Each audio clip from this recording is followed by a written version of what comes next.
action. All right. Hello, greetings, and welcome once more to, of course, Discussing Tabletop. Are you ready, everyone out there, to dive in some news, some discussions, all that kind of great stuff about tabletop today? I hope you are. Today, I'm being joined by my illustrious occasional guest hosts and co-hosts, Worm and Momo. Yeah, I'm not here to derail the show this week. I'm actually here to talk about stuff. Look, derailing is also fine. It's part of the joy of this show. It's occasionally going off on weird tangents that are related to what we're talking about. I derail this thing of at least 40% of the time. Yep. I won't talk about the movie I watched today. It's fine. That could always be later. Surprisingly, Tantus derails the least. I'd probably put him at around like 20%. I see. The thing is, I don't start the derailment, but I get on that train. Well, that's what I mean. Like, occasionally you derail. Yeah. It's usually because something reminds you of something, and then you're like, "Oh, we should talk about this now for a second." Yeah. So I hope everybody had a great week, and why don't we just dive into things here, because we'll probably chat about some more weekly stuff a little later here, because there's some interesting topics this week. Well, we can start with a very easy one here, which there is a holiday book available for D&D on D&D Beyond. It's a holiday one-shot. It is more costly than I would hope for a one-shot. That's just on D&D Beyond. Very expensive. Yeah, I think that's the thing that I have to say about it. It's like I like these kind of things, but when I see the price, it's sort of like this weird spot to be in. I'm like, how much are you actually giving? They do say it's like 4 wintry playable species, some monsters, maps, magic items. You have something full screen, by the way. Thank you. Oh, it's so small then. I'll fix these up here. I mean, let me get the other. If you're getting I guess you are getting like 5. You're getting a lot of art with this. Yeah. So I can see that because a lot of price is like generally what Wizards art generally is of pretty high quality and typically well vetted. And what I missed here is it's actually 5 one-shots too. So, okay, that's a little better. So it's like a little anthology book. Yeah, it's like a little like you just said anthology book. That's something I did miss about this when I was looking at it originally, because it's like an interesting thing to talk about, but it's also like, something that's probably just on D&D Beyond. I'm still not a fan of it being 15, but it's not as bad. I'm gonna say this unironically. I might procure a version of this from a certain website. Because the idea of a reindeer or deer-like creature, pretty cool. Yeah. That seems like that would be a fun species. Which sounds kind of fun. Yeah. Apparently they also have like a snowborn, like a snowman type things, which is, I guess you could kind of just adapt it. You don't have to have it holiday speaking, just like an ice-based person. That's kind of neat too for an elemental being. So there's some interesting ideas that could be probably used in other spots other than just holiday themed stuff, but probably little work or something. But no. Lighthearted stuff like this is always nice. I personally struggle these days with the desire to ever buy anything on D&D Beyond, as we've seen in the past, where they can just like errata stuff, and you again can't access the older version of it. Yeah, it's again one of those things. Is like it being just on D&D Beyond automatically cuts things down a couple of notches for me every time. Yeah, like they're making a lot of exclusive things, and like Beyond exclusives, and like I think they're just trying to push to the website, like push things to their website so they can kind of get more control over it. But that does make sense to a degree, but it can be annoying. Yeah. Just to note, because it does look like towards the bottom here they talk about the one-shots. It is 5 one-shots. They start at levels 1 to 2, 3 to 4, 5 to 6, 7 to 8, and then 11 to 12. So they do have some information on them at the bottom if you want to look into what the one-shots are about also. And again, they probably have a very holiday. It looks like they do have a holiday feel, but they aren't necessarily like, what you would call an actual like holiday tale. Like they're not like, oh, it's Yeah, you could Christmas. definitely use some of these. So, I think the gift getaway one is very. That looks like the most Christmas themed one, and also, yeah, that seems like the most Christmas themed one because you could reflavor a toy factory pretty easily. yeah, it doesn't have to be like it could just be a toy factory, and all the rest of them are kind of interesting too. So, again, it's an interesting thing that we have out here on D&D Beyond from Roll and Pray Press, going through them, but it will be... Also they show the four. It's a snowman, kind of like a tree person, a fox person, and then a reindeer person. Nice, we finally got actual Kitsune in 5e. I mean, Took long enough. They haven't been in since 3e. I doubt it's Kitsune. Well, it's a fox person. It's a Just basis more or you less could what they were in 3e. Yeah. Because one of the pictures they actually show a lineup of the four. Oh yeah, I see that there. There's a little thing there. So neat. Also, plant species is. I don't think 5e has one of those. Yep. I thought they had one somewhere. I feel like. I don't. Well, maybe it was in a splat book I didn't really read. Could have been in a splat book. I don't know if they did a plant based yet. Yeah. I can't remember any off the top of my head, but again, it's like with a lot of the splat books, definitely like I could not remember all of the little species because it's hard to remember them all.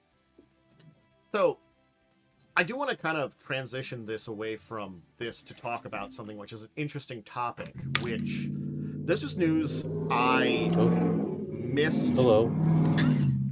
Fruit. Last week, technically. And it's very interesting, is the fact that Acquisitions Incorporated, which, to be honest, is probably one of the, if not the oldest live play still existing, is going to Daggerheart now. They're dropping D&D. Doesn't surprise me.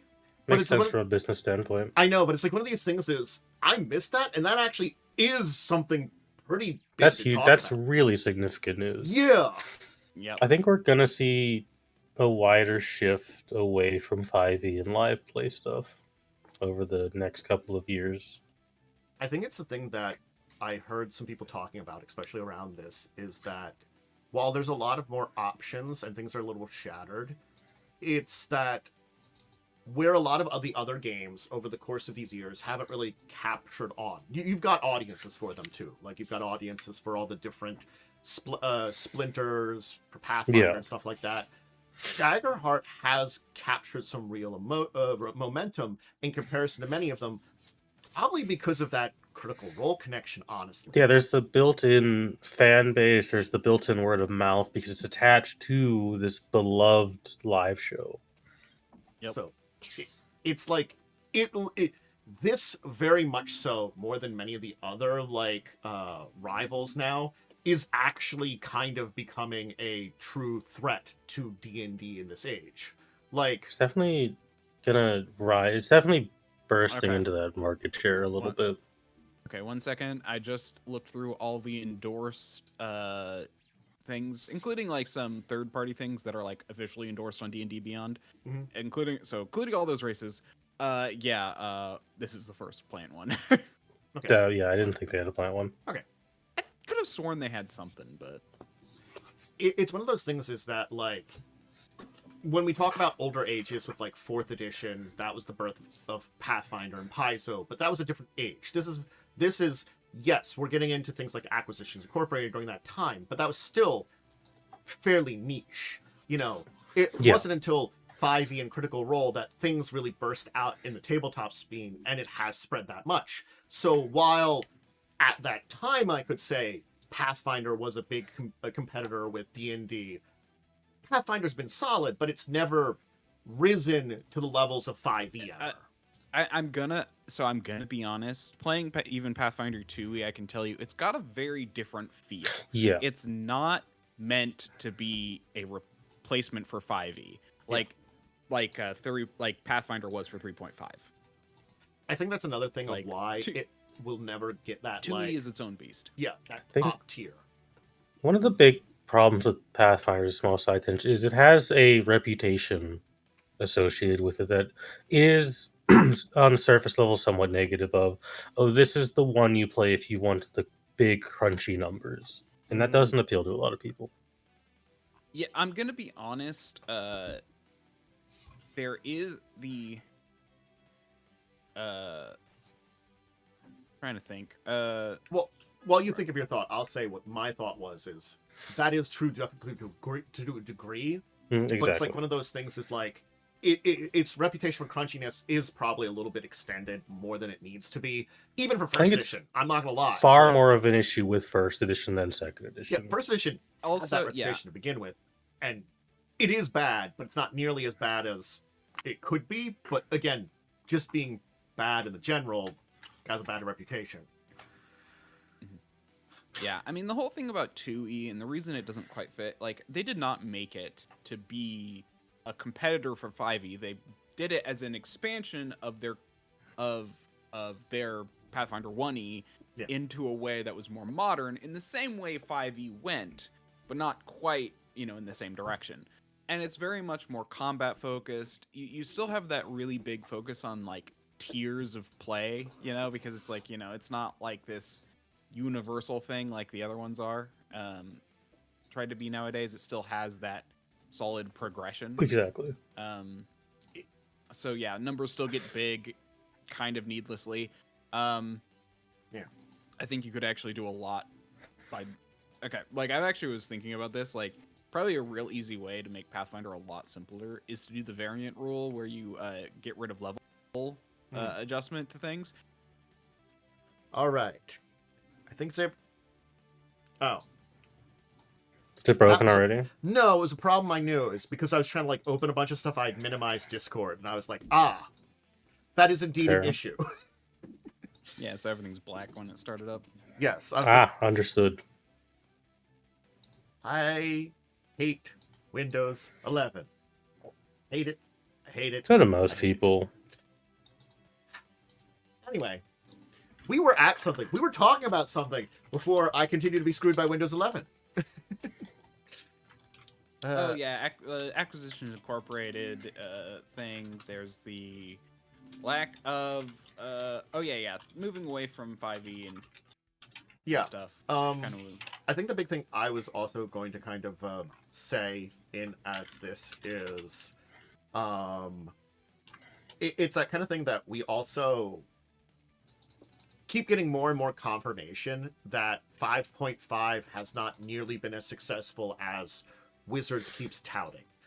Yeah. It's this I've championed it constantly, but the idea of infinite growth is a cancer on all markets that it touches. Yes. Look, octogenarians will die eventually, and then we'll actually be okay after that for a little bit, at least. Will it? Because I don't trust they're not teaching, like, assholes that are their children at the same kind of things. It'll be fine. Skynet will take over, and we'll not have to worry about it. Look, no, or it'll be fine. Eventually, we'll run out of food and have to eat them. Exactly. Mm-hmm. Mm-hmm. The rich are delicious. They've been fattening themselves up. Anyways, I think Daggerheart gaining it definitely is like the media darling at the moment, which is very good because I think it is a well-made system. It does deserve praise. And also I have grown to resent Wizards of the Coast very, very much so. Same. They have good reason though too is the problem to like resent them. Well, it's more like the upper management part. Yeah. Yeah. No, it's basically been people at the bottom trying to do the thing to make good products, and everyone above them being all like, make more money. Oh wait, I have an idea for more money. Do it this way, and it's just all like, but that will not be good. I don't care. It should make more money. Hey guys, hear me out. I have an idea to make new money. What if we release this Faerun book, right? Hear me out, right? That'll make a lot of money. But what if, as well, we make a digital DLC book alongside of it. Mm-hmm. And what if we advertise it for months before we even tell you what's going to be in any book? Yep. That was something we figured out when they announced like a new thing. I'm like, wait, haven't we been talking this for 2 months? Why are we just now finding out that this is going to be in this book? One of the things that really kind of annoyed me a lot is the fact that hey, this next week is because 2024 has been out for obviously a little over a year at this point. Yep. Year and some change. Hey, you know what's coming out next week? New Artificer. Yep. They were missing a whole class for a year. That is honestly fine. Like that doesn't bother me in the same way because that Artificer was kind of mediocre. It came to begin in with, later anyway. I think It's just that weird thing because they were touting Artificer during the original UAs for 2024. I think that's the other thing. I think they were about it. planning to put it in, but then they decided not to. But I think the thing that I think about now with us talking about this, and I will just for 1 second side tangent. I just earlier today saw a video discussing one of the worst movies ever, Dragon Ball Evolution. Oh, I haven't watched that movie yet, but I've watched that video yet. It's in my list. But thinking about it and seeing that the original writer apologized, but then more recently, because he apologized because he was going to get blacklisted, but he got blacklisted anyway. So he came back. And he's like, yeah, no, it really wasn't my fault. It was corporate meddling, which wrecked this movie. Yep. Like if you read his original script, is it great? No. Would it have been decent? Dragon Ball movie, actually? Yeah. It would have been a lot better than what we got. And it goes to show you, corporate meddling is the worst. And we're getting that in D&D to no end right now. And I think that's the thing that I'm thinking about. As a former games industry, basically kind of journalist, sort of, I did freelance work for some companies. Yeah, it's always corporate meddling. That's the issue. It's kind of this weird thing where it's like the people at the top, all you have to do in the way our society is structured is sit there, do nothing, and rake in money if you have a successful product. Yeah, but they don't get that number go up as fast as they want. And then you get companies like Square Enix where a thing could sell 1 billion copies, and they're like, actually, that did not perform as expected, so you're all fired. Yeah, I mean, my boss makes 3 times as much as me and does none of the work. And that's in a company with 7 people. Mm-hmm. Like, seriously, the whole thing about... I mean, he does actually do some work. I'm over-exaggerating a bit. But, like, let me put it this way. Day to day, I do probably 3 times as much as him. So there's very much this thing where it's all like, being... like, this is how businesses are structured in America at every tier, except for some good ones, which they do exist. But most of them, it's like this thing where it's all like, but then the moment you get involved, everything starts to fall apart. In fact, I've actually heard a whole thing about like from people who do consulting work for like big companies and stuff. They're basically like, yeah, 90% of our job is just to go to the lower people, ask them what needs to change. They tell us, we tell the bosses in a more formal tone, we get paid. It's like literally most of it is just the people at the bottom already know what to do, and the top people don't listen, and they have to pay someone else to make it work. It's hilarious to me. It is horrifically inefficient, and it just goes to show you how like out of touch these folks are in a lot of ways. And it's one of those things. It's not everybody, and it's not all companies. Yeah, like there are plenty of companies that still just work fine and do what a normal company does. Make profit, be successful. There you go. It's the classic adage. It's the classic thing of no company is ever your friend. Yeah, there are just some that are better than others. Yeah. Yep. Like, I have no issues buying from Paizo because they're a great company and they do a lot of good stuff. Until Paizo screws up so badly it's irredeemable. It's the same thing as Valve. I'm just gonna give them money because while they have their issues, the other guys are far worse.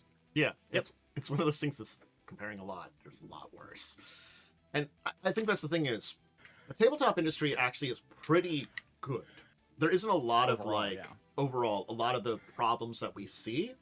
It's like just Hasbro and Wizards are like this prime example of the worst of the worst when it comes to corporations, and they're blatantly there. And here's the thing: everything that they've come to become bad about has really only been in the past like 5 years.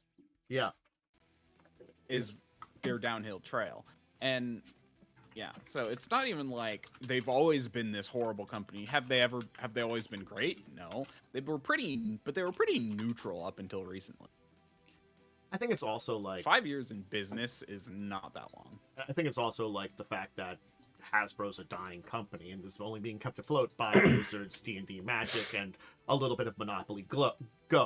Well, they're trying to break into the video game industry, but that's a whole other issue. So, but yes. I mean, yeah, that's one thing I've learned is like they do not have the patience for the video game industry, because it's all like video games can sometimes take 5 years to make a game and then turn a profit finally. And they're like, oh, this wasn't successful in 6 months. We weren't getting where we wanted to within 6 months. We canceled it. And they've done that like 3 times. So, but basically that's kind of what's going on with the Wizards and stuff. It's a large blow that we're just gonna have to see what it will mean overall for Wizards and D&D at this point in time. I'm gonna be honest. I think the best thing that could happen to Wizards is for it to be sold to another company, or for D&D to be sold to another company. Yeah, I think literally all Wizards needs is actual competition. Mm-hmm. They don't have a lot of their biggest competition is still Paizo, and that's kind of it at the moment. I mean, pretty much they're lowering their bar super far to make it so they actually are starting to have competition now. So. Yep. Like, I think we're at the beginning of new competition. For that like branding of like D&D equal tabletop RPG is very much fracturing. Yep. Yeah, like I've heard a lot of I saw a whole video about how like basically the D&D content creators are suffering right now on their monetization because so many people are turning away from D&D, you know? Mm-hmm. I think this is another thing I heard about that too, and it's a problem because of YouTube. It's hard for them because there's no good place to go to, because people don't want D&D, but they want tabletop. And YouTube's not good at finding tabletop with their algorithm. They're good at specific, like, something.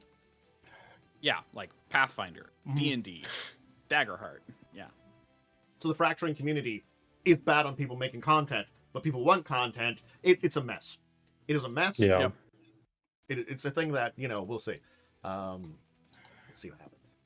But, I can switch us over to the appropriate one here, because it switched me back to start when everything died. I missed that. All right. Let's move on, though, because we still have some more topics to talk to, and honestly speaking, we'll have to just see what happens after all this. But speaking of Paizo, I can turn it over to you, Worm, because Draconic Codex is out. Context? I was going to call it Context is out. The Codex. Sorry, I'm very happy about this book. So, I'm gonna try not to go into too much depth. I could talk about this for the rest of the stream, but basically, it basically breaks it down. In fact, I'm just gonna go over their thing. Basically, got 4 sections. Wait, 5 sections. Dragon physiology, where it just kind of goes into kind of like how dragons work in the world. Such as their breath weapon is like an inherently magical thing, and they actually, as they grow in age, they just gain more power, and when they die, their power just starts to affect the world around them. So it's kind of like this thing where it's all like when a horned dragon dies, the primal ones, like forest will just spring up around their corpse, and it'll just like become lush for years. Okay. And that kind of stuff. Anyway, then they go into dragon gods and like dragon creation myths and stuff. Cool. So they have all the stats for the dragon deities. Apsu and that's the one that I remember. The only 2 that I know are Apsu and Dahak. Apsu because it's the main one, and Dahak because I think it was it's the that's first Age of one Ashes who was one. super. yeah. Well, the Hawk is the firstborn who was like killed who like went on a rampage and killed everything. But I remember because I did part of Age of Ashes, the adventure path, and you deal with like a fragment of his. Yeah, and then you have Sharshalatu, who's who with Apsu created everything, or the rest of the dragons, that is. Neat. Yeah. And yeah, so and they even have 2 dragon pantheons. Then they go into like dragons in campaigns and like that kind of stuff. Just some like little bits for like GMing and stuff. And then that's like 2 pages though, or 4 pages. Yeah. And then they go into the dragons, and they have a shit ton. So they have all the ones that they had before with these really cool. In fact, let me show you these really cool pages that fold out. Ooh, that's fancy. Into these long things. That's pretty fancy. That's the Mirage Dragon? Yeah, and on the other side is the Omen Dragon. With a lot of cool stuff and junk. Also, yeah, so they did all the ones that they did in the previous 2 bestiaries. And they went through and they added a whole bunch more. So the ones who get the big pages are the ones from the bestiaries. Okay. Oh, one more thing actually I should talk about. They added another tier. So you now have young, adult, ancient, and then archdragon. Okay. So there's a tier above ancient now. Okay. And that's like when you get like level 22 and level 25 dragons and stuff. So it's kind of like their equivalent if we talk D&D, like the Great Worms, or like maybe even like some of those, like ones that were kind of weirdly somewhat above them or something like that. Okay, cool. Yeah, it basically said like there's one for every 100 dragons. Gotcha. They're pretty rare. Yeah, so then they had a lot of other ones like a bunch of new like Bog, Brine, Cloud, Crystal, Delight, Dragonette. They go into like Dragonettes a little bit more in detail. Or they had 3 new Dragonettes, I should say, versus the 2 that are in the other 2 books. I think Executor Forest. And the one which, honestly, I feel like you should have used now that it's out. Where is it? Nope. I think these are alphabetical in the back. So, yeah. Nope. That one. One more, I think. Where are you? There we go. The Sky Dragon. Ah, Sky Dragon would be good too. Yeah. Yeah, all you would have had to do is replace its lightning with fire. And it would have been good. Yeah. Yeah, I can see that. Kind of interesting. Yep.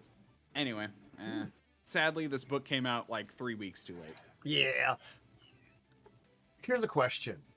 Because there are a lot of known dragons in the Galarian, do they ever talk about any of those? Because that might give us information, because, like, there's a lot of dragons that have names, but we don't have what they've been replaced by in the remaster. Yeah, so in this, so I have noticed that in, like, a few cases, like, oh, they have, power of their own will, nothing else. Haliceliax, you know, or, you know, the most famous of all Vizier Dragon Galarian is the Archdragon, Menkair. So, like, they do talk about them. I haven't, in my skimming, I haven't found one.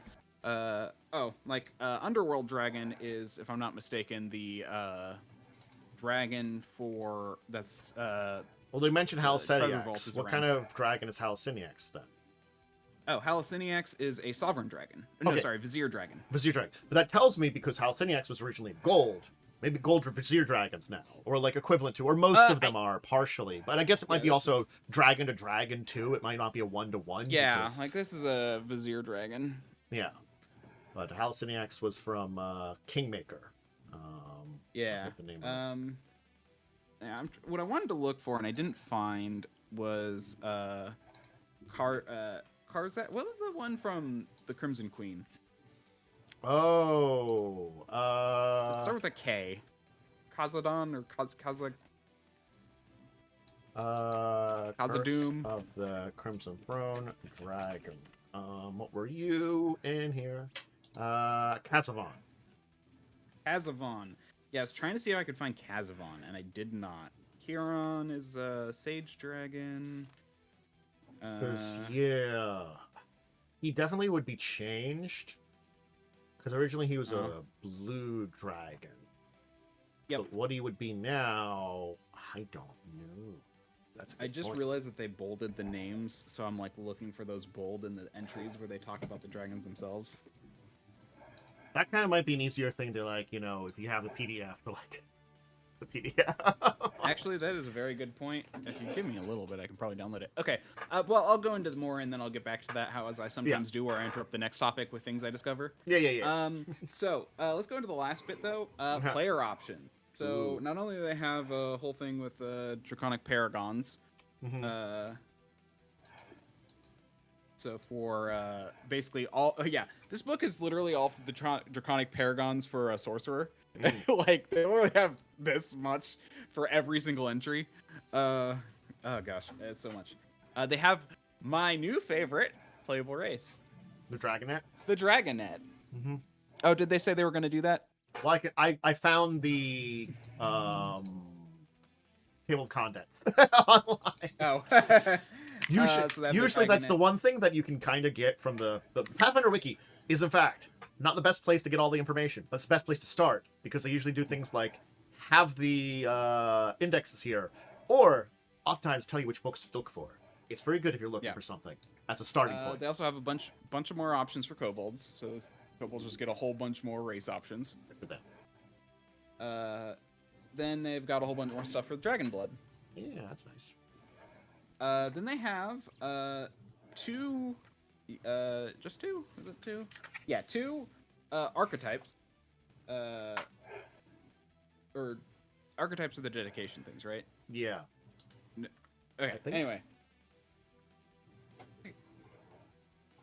I can't see what they're doing in the book, so I can't tell you like which one it's supposed to be, you know, kind of thing like that. my brain forgot anyway what that's called, but yeah, the archetypes are multi-class archetype. Yeah, they're called archetypes. Okay. Draconic Acolyte, which is basically someone blessed by a dragon and given some dragon power in some way. And then Drake Rider. Nice. So, yeah. Let me put it this way, Tantus. If you're on Pathfinder again, Exo can use an option from this book in every single game I play from this point until I use it all. Bunch of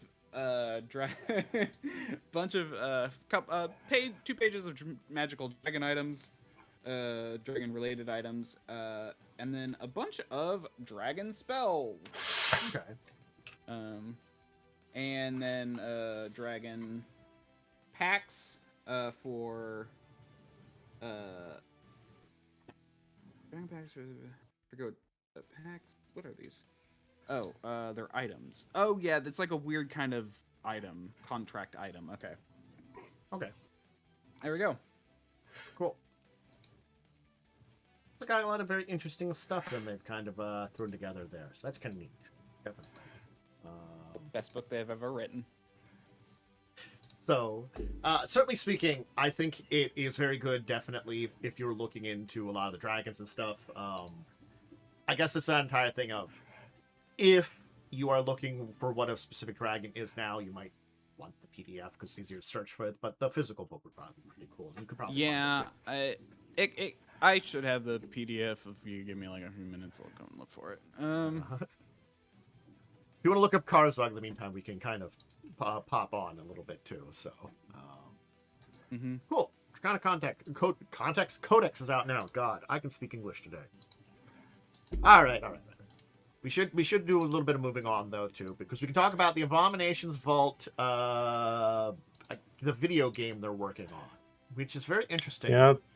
I'll put the link here to their blog spot here. Oh, I should have gotten the link to Draconic Codex. I don't think I gave that earlier. I'll put that one too here, because I forgot to put that there with everything going on. So, I mean, it looks pretty nice as it is now. It looks at usage very good as like some of the Owlcat stuff would be. A little different kind of way, because it looks a little bit more like the characters for the 3D miniatures almost look like minis. I'm gonna tell you right now, I do not have the PDF yet. That's weird because normally I get it before I get the book, and I just forgot to check. Interesting.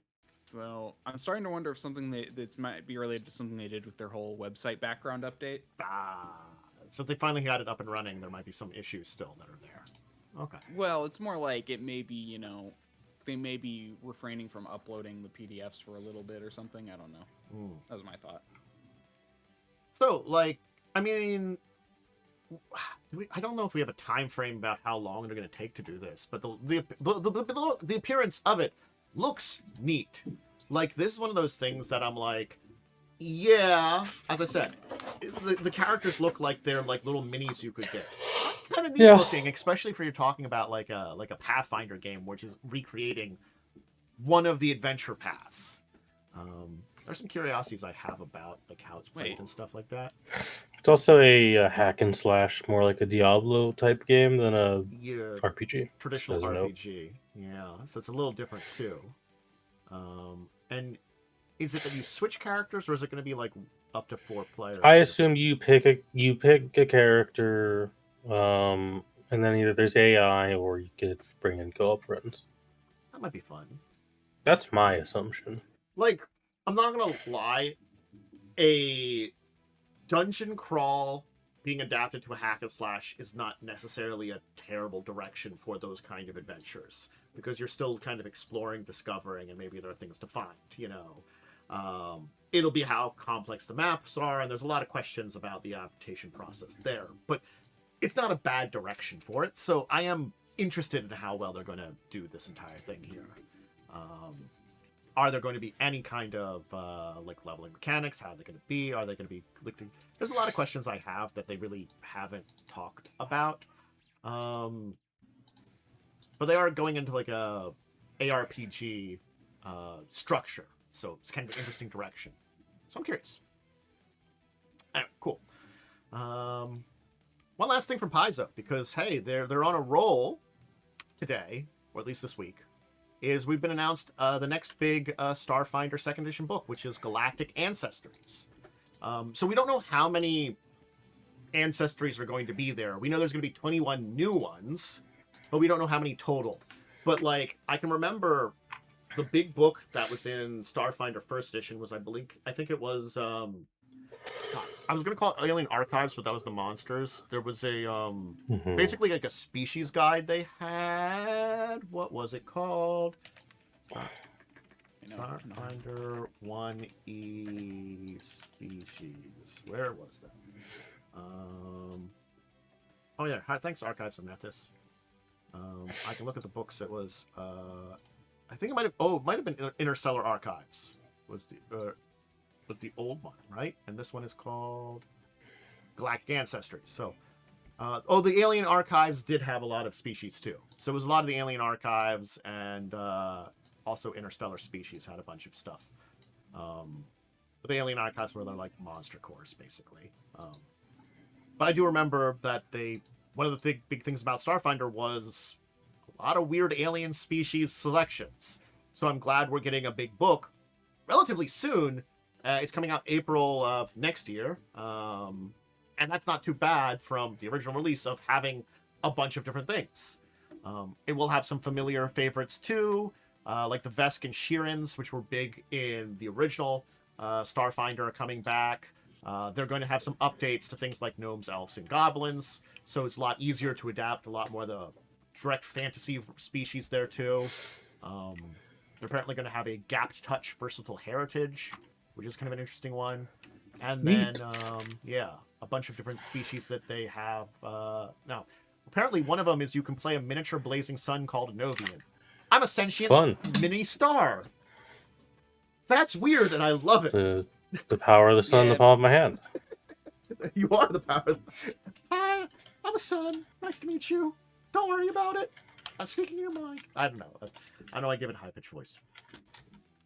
But, I'm really glad to hear about this. This is really cool, and I'm glad they are continuing to do one of the better things that was in Starfinder, I think, was the selection of things you could play. creatures that you could play. It's one of those things that was very fun about it. So, so yeah, that's coming out next year in April, and we've got it. Nice. That's Okay. pretty cool. So, do either of you know a lot about Mystery Science Theater 3000? Used to watch it a lot. Okay. Nope. Apparently, Cryptozoic is bringing us some kind of game based on it. I looked into this a little bit. I didn't dive too deep onto it. They have it up on their Kickstarter now. It is a board game. So, it's basically going to be... What's a great way of describing it? Because it's got, like, things for, like, you know, cards and riffs and stuff like that. Is it kind of like one of those... It's a card game, I guess is the best way to describe it. Yeah. So I'm guessing it's like... From reading it, you get, like, the movie card. Yeah. Right. And then in your hand, you have what Mads or the other robots would say to riff on it. It's, I guess, kind of like a Cards Against Humanity type game where funniest wins or something. Yeah. I or guess most that's... fitting wins. Yeah. It just by looking at it and reading into it, it is a little different than those, but it does have a lot of that, like, Cards Against Humanity, or, like, those ones that, like, you're using, like, prompts and information about them. And it's an interesting idea for a game, but, like, it's like one of those things is, like, I look at it and I'm like, I like Mystery Science Theater. It's always a classic. I remember 90s watching a lot of reruns on... I always remember the Gamorron episode and the little song. I just remember Gamera was full of meat. He was a tasty treat. Yeah. I don't remember the rest of... when we are eating Gamera. That's the bit of that song. It's a class. That's the one I remember the most. That song does stick in my head too. We are eating Gamera. I do remember, like, it's again, like, it's ones that those stick out of, like, the movies that were that they made fun of. Like, I just as a side note there, I remember the Killer Shrews episode because they were in shrew costumes. They had the robots in shrew costumes. You know what? Fair. That's what I remember, and I found that really funny. But again, like, it's interesting to see, like, it's not something that I think is impossible to adapt to a board game, but it's kind of interesting to see how it works. Very strange idea. It has potential to be quite, like, a funny game. Yeah, that's the thing about it. It has potential, but I'm not sure overall, you know? I guess Cryptozoic's not a bad company for this, too. They do a lot of decent stuff, so I'm not against them doing it. They might be the best company to do it. I don't know. They handle a lot of IP-based related stuff oftentimes. They've done some pretty good things over the years. But it's kind of like I still am questioning about it, like, you know, about this entire thing. Yeah. So it's basically, I guess, whoever presents the movie card is the mad scientist for the turn. Yeah. And it's either the best response to the movie moment or what the person that's there would hopefully enjoy. And then getting points related on that. That's kind of interesting. So it is very, like, you know, Cards Against Humanity with stuff. Or, again, there's other things too. And apparently there are... like, there's a couple of games like it. Yeah. Cards Against Humanity is just the more known one, I feel like, at this point. Yeah. It is funded. That's the best Of I course can it say is. People love Mystery Science Theater. And this style of game can be very fun with friends and stuff like that too. Yeah. So, yeah, I'm. It's interesting. It's one of those ones that's like, it definitely is a weird IP to make into a board game, but didn't not they make impossible. a movie? Wasn't there a Mystery Science Theater movie at one point?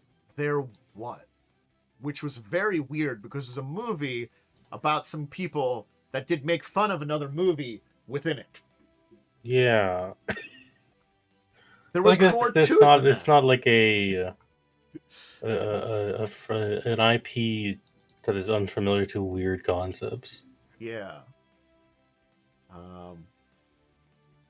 It does look a lot more of their stretch goals are just adding more, like, movies to their collection of ones they're going to riff on. So, anyway. if you're interested in Kickstarter, you can check it out now.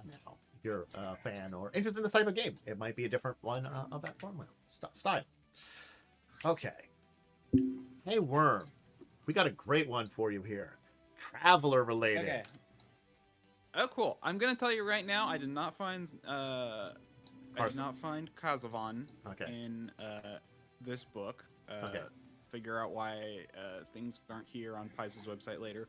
But I did find out that Umbral Dragons tend to be worshippers of Zon-Kathan, so maybe it was an Umbral Dragon. He could have been an Umbral Dragon instead. That might have been a bad one if he's Zon-Kathan connect. He also could have been a Resurrection Dragon, because I feel like that would fit him. Like, yeah. unable to die. Yeah. Because he kind of is technically not dead, but also kind of dead. Anyway, so Mongoose has basically licensed Traveler for a 5e version. Which is an interesting direction to take it, because it's one of those things is we talk about 5e, D&D 5e as like a very flexible system, but it's also a very simple system, and like there's certainly certain games and like certain genres where I think it works worse in, and like Traveler's sci-fi tends to be one of them. Yeah, that's why I'm like, I can understand bringing more into Traveler, but also I'm like, what kind of hoops are you going to have to go through to make this work? So here's the thing. They actually had a D20 level 1 to 20 version of Traveler in the past. Okay. So like have a good place to work from with that at very least. Yeah. So I'm trying to remember what it was called. But yeah. So hold on, I do have like every Traveler book. So I could probably find it in a second. But yeah. But basically, yeah, it's kind of like depends. Yeah. Like it really does. Like here's the thing though. Like Traveler has a nice world, but I wouldn't say their world. Their world is interesting. I'm gonna be honest. Like the best part of Traveler is that it's kind of generic. It's kind of a generic sci-fi setting, more or less. Yeah, meaning you can easily put. It's like one of those ones that you can place any sci-fi setting into, meaning you can make it your own. Okay. That's the thing I like about Traveler the most. Because like every other sci-fi book, like that wasn't made, you know, back in TSR days, was basically it has basically been themed like Star Wars, Star Trek. Okay, I can see that being like that's why this is a little bit of a standout from that era anyway. Yeah. Well, Traveler has just continued on, whereas most other ones just never made future versions, is the issue. Yeah. I mean, again, this is also not meant to replace the current edition of Traveler. This is meant to be like a additional thing, you know. Yeah. I just feel like their world isn't necessarily the strongest point, so it's kind of... Which is why I'm just kind of like, yeah, bringing it into the thing is interesting, cool. I don't think I'd mind too much. Will they be like using this as an excuse to solidify more of their basics of their setting or something like that? I don't know. I mean, to be fair, the setting is well established, and they do put a lot of work into their setting. It's a pretty well established setting. So yeah, I don't know. It's cool. It's very much one of those things where it's all like, I'm not gonna say it's good or bad. Like it doesn't inherently sound bad to me, but it also doesn't inherently sound good. Okay, interesting. Kind of like at a neutral point, you'd almost call it. Yeah. Okay. So I guess we'll just have to see how interesting it is when it finally comes out, because we know that they're planning on doing it, but we don't know the exact dates for anything of this now. But apparently Timothy Brown, who works a bunch of things for Traveler over the years, will be working on it. Yeah, I've heard the name before. Yeah. Timothy Brown designed Traveler 2023 for Game Design's Workshop and Traveler 4E. Yeah, okay, that makes sense. He also was at TSR for some time, and has been in there's a lot of overlap between TSR and the original Traveler groups. I've heard from what I've read. You know, it's those early days of like when you're in RPGs. It's there's only so many people Yeah. that are really in the industry at that time, at very least. Yep. So cool. Yeah, no, this is cool. This is definitely something I'll probably get just to kind of see how it goes. Yeah. Right. So let's move on to our last main topic today, which is for our news, which is our TCG roundup plus a little bit of Warhammer on the end. So TCG, I had some Warhammer, yeah. So the TCG roundup, I'm just giving a little bit of small articles which are interesting about a bunch of different TCGs, but like I felt like weren't really big conversation pieces on their own. First one here is the one that I'm showing here, which is it's kind of neat, but also kind of like there and interesting. Is apparently for the Disney Lorcana, they're getting collector's book, which are actually That's neat. giving a bunch of artwork. That's cool, but also like Cool. short stories and stuff about the like I guess Lorcana setting, which is a weird thing to think about because it's like, yes, it's Disney and it's a Disney crossover thing, but like they have a setting. I don't know. They'll probably add Final Fantasy to it at some point. I'm sure Disney loves doing that. They might.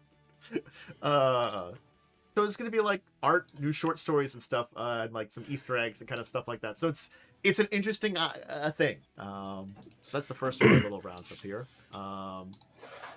Then we have, of course, Union Arena's getting a lot more. They're adding yet more. Oh, I found the anime. D20 Traveler. It's just called Traveler 20.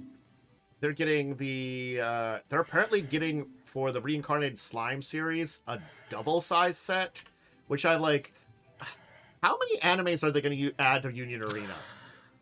There's a lot of anime have come out. I know, but they A lot of popular ones. Union Arena is such a weird like card game because it's a trading card game, but it's like every time I hear about it, it's like they're adding that anime to it. It's basically the anime crossover TCG. I don't really know anime, so I don't even know how the game works. I do think I want to look into it at one point in time just as a curiosity more than anything. And then because I'm a big Godzilla fan, I do have to talk about that the Godzilla TCG is getting 2 starter decks. nice. That's good. I'm big on that one. I like Godzilla. So yes, all calls in the deck will be foil rare or especially rare cards. Each deck will include 1 or 2 new parallel rarity cards. So there's no new abilities. And it's meant to be like, I guess, a starter 2-player game that you're getting. Very fun. Yeah. So yeah. And they are planning for some more releases in it, and it's the -1 and Heisei series they call it. Heisei, for those who don't know, the Heisei is the one that started in 1989 and went to the I think literally 2000. I don't think it went beyond that because then that's the Millennium era, I think. Yeah, I think it's the one with the super cheesy suits. It's the one that has Godzilla versus Mothra in it and Godzilla versus Space Godzilla. Yeah. Godzilla era. Thank you. You got classic era.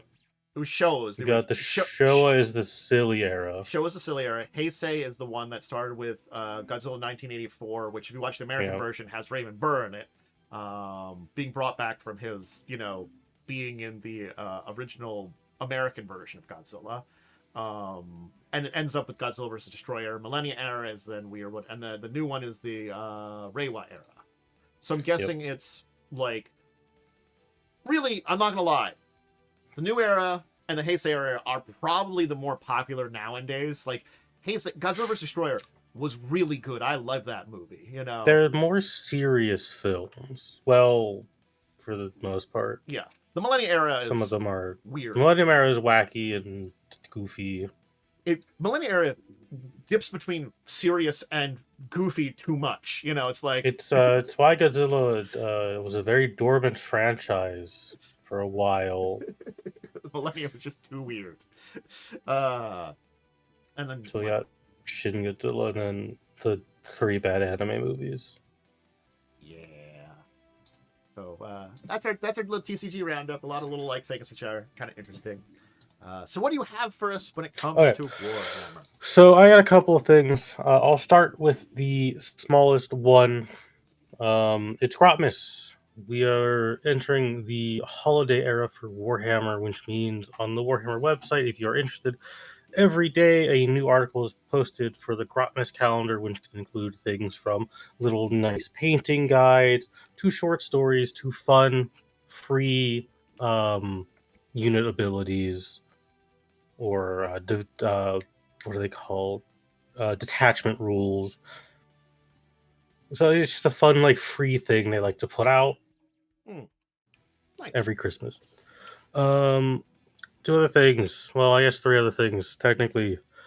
They're kind of more Warhammer tabletop, but more, I guess, kind of video game related. Dawn of War 4 got a new trailer. Looks great. Big reveal in it is we're finally getting more of Lionel Johnson after a couple, I think after like 2 years he's been back. He hasn't really been doing much because I think his next book is just taking a little bit longer than they want to get finished, which is especially jarring because Gilliman has 6 books since his return, and the line has 1. I do find that very funny that, like,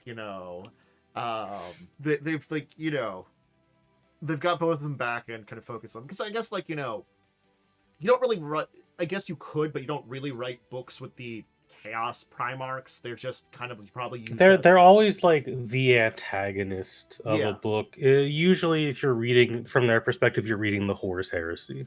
Yeah. So, like, that's why, like, yeah, a bunch of them are still kind of around or showing up, and if another one, like, shows up, there's not going to be, like, them as the core of the story. But yes, I guess then really if you have them show up most of the time, you have to have, like, something like your own Primarch or something. We've only got, like, what, 2 hanging around right now? There's 2 back now. It's theorized for 11th edition. It's probably going to be Vulcan who comes back. Okay. That's the working theory right now, because they keep teasing Vulcan as a dude who exists. They're like, hey, he exists. Don't worry about it. He'll be back. His respawn timer, it's there. Another bit of fun news is Games Workshop is getting silly with the marketing again. People, they've heard your complaints. They've heard that you are tired of Ultramarines. So now you can go to their website and buy shirts that say things like, "We want more Ultramarines."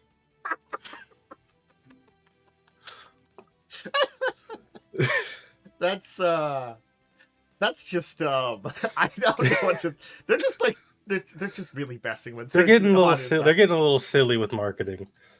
They are. It's, I think, a little tongue-in-cheek way of being like, "Hey, we know we're doing a lot of Ultramarines right now."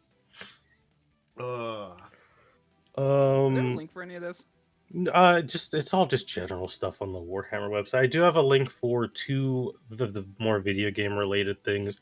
Okay. And if I would link Robmus, I'd have to link like 6 articles. Okay. Another thing, which is just a bit of a smaller update that probably flew under the radar last week, which is I do have a post for.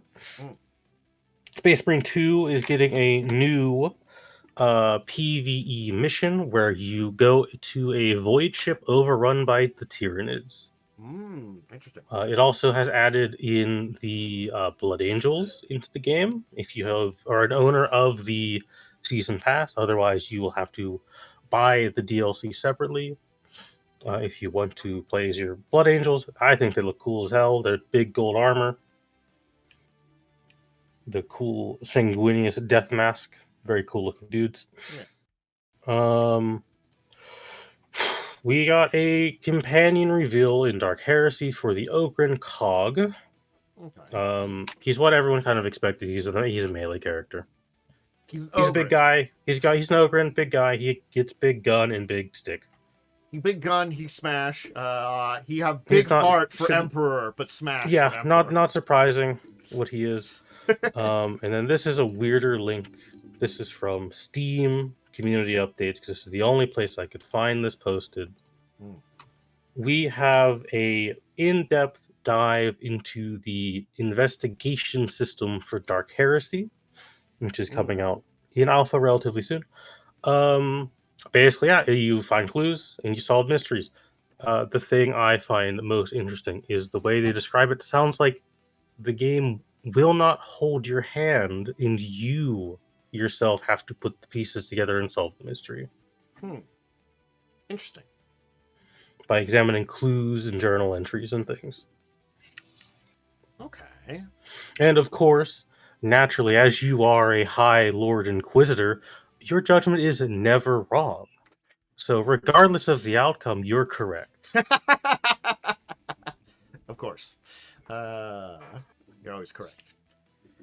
There was something else video game related that was it Total War? Oh yeah, Total War Warhammer 3 is getting a big DLC for I think like the Lords of the End Times. Yeah. Which is I think a big like Skaven. I don't know much about Warhammer End Times. I think it's a lot of Skaven stuff. It's one of those things that like it is kind of important to talk about, but it's also like I'm not gonna lie, of all the Warhammer I don't know a lot versions, about that game. Yeah, like of all the Warhammers that are out there, 40K is sort of the big one. I mean, like that's 40K is the big one. Fantasy Battle is still like popular because of Total War Warhammer, but I don't play Total War Warhammer, so I'm not knowledgeable of that. Yeah, it feels like it's there, but not to the same degree yet. Oh, I guess like a small third thing. Dark Tide's getting another class DLC. It's a Hive Scum DLC. I don't know if it's out yet or not, or if it's coming out soon. Hive Scum. Yeah, instead of you get to actually just play the coke addict now, the dude who's on so many drugs they can't die. Too many drugs. Well, that was a good little bit of news. Let's dive into a deeper discussion topic, which I thought was going to be an interesting one to talk about as we kind of roll into there, and that's picking the system for your story. Okay. So this... Okay, I figured out what the issue is with the thing. Okay, because they have the new website, like, there were some weird things where it's like I was trying to get in, and like it kept getting into like the old website somehow. Apparently that's still around, whereas it's only on their new website. So... I see the problem. They technically haven't gotten rid of their old website, so you can still access it to get stuff accidentally. Got you. Nice. Right. I'm sorry. I think someone's watching an old sci-fi downstairs because I could hear the. Nice. In my background, I'm like, I heard it like because I guess it's really loud downstairs. So I like heard that. I'm like. Is someone watching like a 1960s, 1950s sci-fi? Hell yeah. So yeah, here's the thing is like, this sounds like an easy answer in a lot of ways because you're like, oh, if I want to play fantasy, I'll run D&D. Or if I want to play, this kind of sci-fi. Kazavon is not mentioned now that I have the PDF, Kazavon is not mentioned. Okay. So, he's probably one of those that I mentioned. Because he's not actually updated. I feel like there's a good chance he wouldn't be mentioned because he's technically dead and his storyline is technically taken care of for now. So it's not like he couldn't show up. But also there's the whole thing of like he can't be resurrected if these pieces get together, you know? Yeah. So he's still got, and he did play a big part in like in the Curse of the Crimson Throne, yeah. Or yeah. No, not even that. I'm just saying in like the storylines and stuff. What do you call it? Yeah. So that's why I'm surprised it's not mentioned. But yeah, so they do mention though like all of the relevant ones. Like they do mention a lot of the relevant ones and all that, and what type of dragon they are. As you noted, as you noted when I said their names, you're like, oh, that's an important one. Yeah. Like, okay. They're mentioning names of ones that have some relevance to storylines and stuff like that could be around in current Pathfinder. But anyway, so like here's the thing. Just having a story and trying to match it with a system isn't always an easy thing anyway, because it's sort of like you have to figure out how to almost in a way, before you even get to I have players, they must play the game. Again, there is that entire thing of you don't have to choose a game your players are willing to play. That is a part of this entire thing too. But if they're like open to whatever, you kind of have to figure out what your game will have what your story will have that this game might need. Like, are you going to have, a mass battle? Well, you want to look for a system that can do a mass battle very well. Not many of them can. Very few. Yeah. Are you going to have, some kind of like, you're on a pirate ship or something? What system's best for pirate ship? You kind of have to ask these questions of yourself a lot. And, like, yeah. Simple can be good. Also figuring out how complex you want the system, how numbers crunchy you want the system. These are a lot of questions you have to kind of ask yourself when choosing the right system for not only your story, but for your table then too. But again, like, it's that you will have a basic idea of what your story will be, the big story beats, when you're going into this usually. Like, as much as I say, you can do heavy planning, or you could do light planning. We've kind of talked about that in other episodes. But, like, you always have an idea, at very least, where things will go. So, for me, like, I could probably run Fall of Avenswell in a different system than Pathfinder 2nd Edition. I probably could. I went for that because when I originally worked on the Inspiration World, the original one was original Pathfinder. So a lot of, like, things I kind of put together the way that I mechanically worked on stuff for that, I wanted to keep some of that the same. So though it's like different time, different place, different a lot of stuff, there's this little like thread through that I am keeping that 2nd edition felt logical for me. And but that's again me working off a story I already did. While certainly speaking, like, stories I've told that, fit D&D more, but also I'm pretty sure some of those games I've run over the years now, maybe 5e wasn't the best for them. As much as like things like Records of Evil or Children of Wrath, I used 5e just because these were like more Wizards-related things. Was 5e the best system for them? I don't know. That's a question I can't really answer because I'm going to be honest. For Records of Evil, the big issue was more just that you got players who didn't want to play evil characters. I mean, that's a different issue on in top my, of the entire thing. Hey, in my short stint to Records of Evil, I think you did a fine job with what you had. I had to drive them kicking and screaming. It was fine. I managed to get them to that point, but it took a while. Chosen of Wrath, however, that one didn't. That one had a lot of problems. Yeah, that was rough. I don't know if a system could fix that game. That's a question too. Is like, would a system fix that game? I don't know. But then, like, I think a good example of when things don't really work out well would be Grinding Gears. I enjoyed parts of Grinding Gears' story. Joe did a pretty decent job of running it. But I think him using Dark Matter was the wrong choice in a lot of ways. He wanted to... Originally, his plan was go from 5e to an entirely different, like, more sci-fi system. And we just make new characters based on our old ones. That was an interesting idea. But when, at PAX Unplugged, he found Dark Matter, which was a 5e sci-fi supplement, he tried using that. He didn't use the entire supplement because it was his own world he was working off of. And that can be the problem, too. Sometimes when you're using something, it's based on a specific world, and it's not as easy to adapt stuff out of that world, too. Yeah. If I pick up as weird as this, it's not, like, was Starfinder a thing was Starfinder a thing at that time? Kinda? It might have been. I don't know how long ago this was. Yeah, I think Starfinder was around for Grinding Gears. Yeah. Check all the dates and stuff too. But I was gonna say, like, if I pick up the Star Trek book, I'm running Star Trek of some kind. Exactly. You're not running something else. There are some obvious answers, such as if you're playing Star Trek, a Star Trek game, the Star Trek RPG makes sense.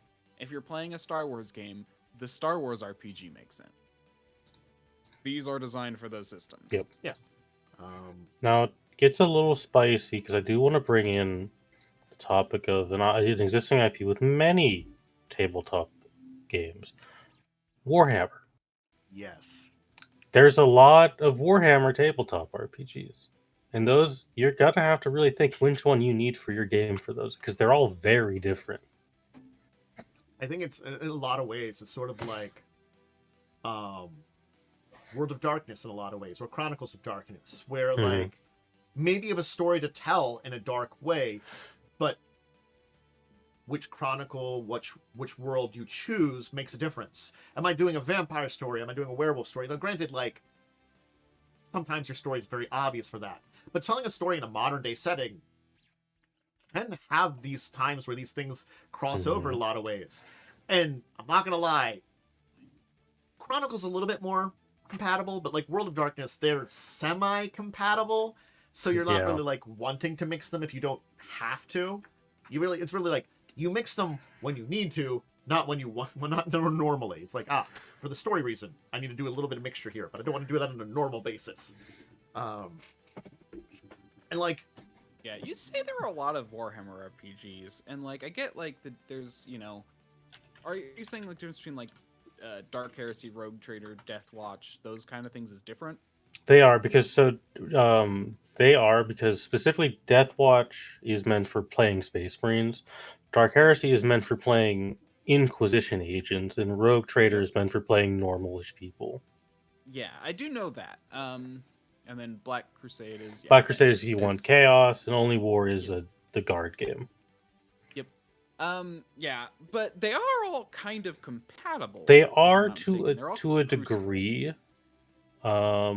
Mixing them can have issues with like power levels. Obviously, putting a Space Marine against a guard, the Space Marine's gonna win most of the time. It's basically the same with World of Darkness. They are technically compatible. Theoretically, they can exist in the same space, but the power levels vary drastically. Yeah, okay. I see where they're going with that. Yeah, so they are very different. Like, even though they might be the same game in terms of like mechanics, they're very different in terms of theme and setting. And of course, you also have the two newer games, Wrath and Glory, and I forget what the newest one is called. That's Dark Heresy, basically. Yeah. Imperium Maledictum? I think that's it. If you're gonna play a Warhammer game, I more recommend those two because they're newer. But you should understand, going in, Wrath and Glory is a very heavy power fantasy combat game, whereas Imperial Maledictum is Dark Heresy, effectively, which is an investigative game. I think it's also interesting that, like, when we talk about this too, like, I can easily compare two systems that, you know, one, you're telling a specific story, you're working with a specific story. Shadowrun. It's a cyberpunk, it's a sci-fantasy game. You're doing fantasy and cybernetics together. Granted, you can make your own world out of Shadowrun, but it's a certain type of game. While, I'm not going to lie, Cyberpunk's a lot easier to work with.